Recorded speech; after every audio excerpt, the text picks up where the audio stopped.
এই 10 নম্বর ওয়ার্ডকে বিএনপিকে ওয়ার্ডকে যারা পক্ষী আমরা আজকে সকলের মুখ উন্মোচন করার জন্য আজকে আমাদের এখানে আওয়ামী দোষর আমাদের এই কমিটির মধ্যে কোন প্রকার স্থান পাবে না। হয়ে আবার সেই একই কাজ করে বিএনপি আর আওয়ামী লীগের মধ্যে পার্থক্য কোথায় থাকবে? এরা এই আন্দোলন শুধু আমাদের একান্ত, সারা বাংলাদেশে আওয়ামী লীগের দোষররা এই সমস্ত কমিটি থেকে বাদ দেওয়া খুবই জরুরি। এই জন্য আছেন আমাদের গণ্যমান্য আমাদের অভিভাবক দল, তাদের কাছে আমাদের এই কলঙ্ক মুক্ত করতে হবে।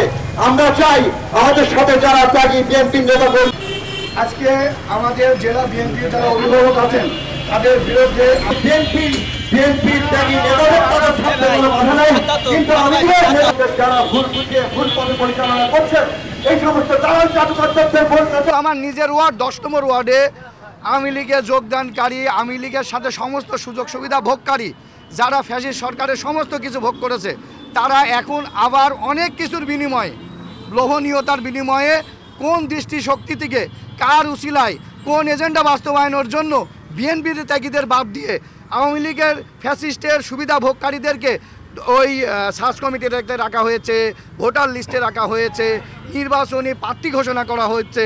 এটা আমাদের বোধগম্য নয়। আমরা তো দেখে হতবাক হয়ে গেছি যে এটা কেন? বিএনপি তো দেউলিয়া দল না, হ্যাঁ? এতকাল আওয়ামী লীগ ক্ষমতাতে একক ক্ষমতা নিয়ে অবৈধ শক্তি প্রয়োগ করেছে, তারপরেও বিএনপি বের হয়নি।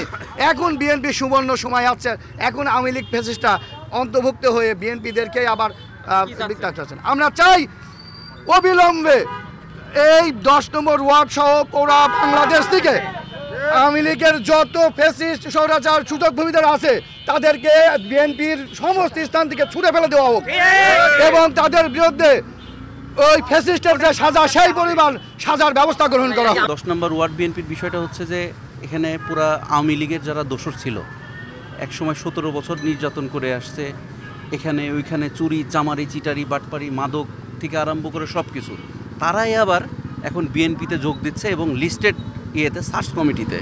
এবং দেখেন এই যে গত শুক্রবারে একটা সম্মিলন হলো কর্মী সভায় সব আওয়ামী লীগের লোক, আপনারা ভিডিও ফুটেজ খুঁজলেই পাবেন এবং আমাদের কাছে যথেষ্ট প্রমাণ আছে। এই কথা আমরা সাংবাদিক সম্মিলনেও বলছি, কিন্তু আসলে জেলা বিএনপির কানে যায় কি যায় না এটা আসলে আমরা বুঝতে পারতেছি না। এবং জেলা বিএনপিকে আমরা একটা দরখাস্ত আকারে দিছি যে যারা যারা আছে আপনারা দেখেন, এবং আমাদের ভিতরে যদি আওয়ামী লীগের কেউ থাকে সেটা আমাদেরকে বলেন, আমাদের ভিতরে নাই ভাই, কারণ আমি বিএনপি পরিবারের, বিএনপি থেকে আমাদের উত্থান এবং সারা জীবন বিএনপির জন্য আমরা আছি। তা আমাদের দাবি যে এই হাজী রবিউল রহমান যিনি আছেন তাকে দল থেকে বহিষ্কার করতে হবে, স্টেট কোনো কারণ ছাড়া। আমরা বলছি না সে আওয়ামী লীগের নৌকা দিছে, আওয়ামী লীগকে এটা দিচ্ছে ওইটা দিচ্ছে, বিভিন্ন ছবি, তো তাদেরকে নিয়ে তাদের হাত ধরে আমাদেরকে রাজনীতি করতে হবে। বিএনপির রাজনীতি আমরা কিভাবে করি তাদের হাত ধরে?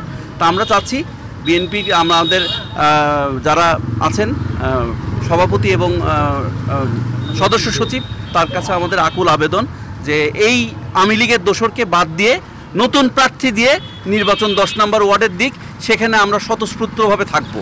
এবং আমরা আমাদের দাবি যদি না মানে তাহলে আমরা আন্দোলন আরও কঠোর আন্দোলনে যাব এবং সেন্ট্রাল পর্যন্ত এটা যাবে।